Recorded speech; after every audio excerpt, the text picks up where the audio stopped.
Pokiaľ je tá liposukcia iba na nejakom maličkom mieste, dá sa to spraviť aj v lokálnej anestézii. Liposukcia sa môže vykonávať aj celotelovo. Ide o to len, koľko času na to máme prakticky. V podstate je nejaké bezpečné trvanie tej anestézie. Pokiaľ je tá liposukcia iba na nejakom maličkom mieste, dá sa to spraviť aj v lokálnej anestézii.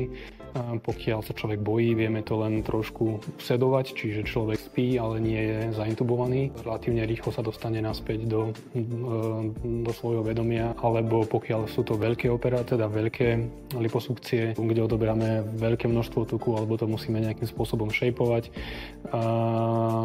nejakým modelovať tej tvary, povedzme svalov, alebo prípadne dopichávať ten tuk, ktorý sme zobrali do nejakých častí, aby sme ešte lepšie vytvarovali a zvýraznili niektoré časti. Vtedy sú tie operácie o niečo dlhšie.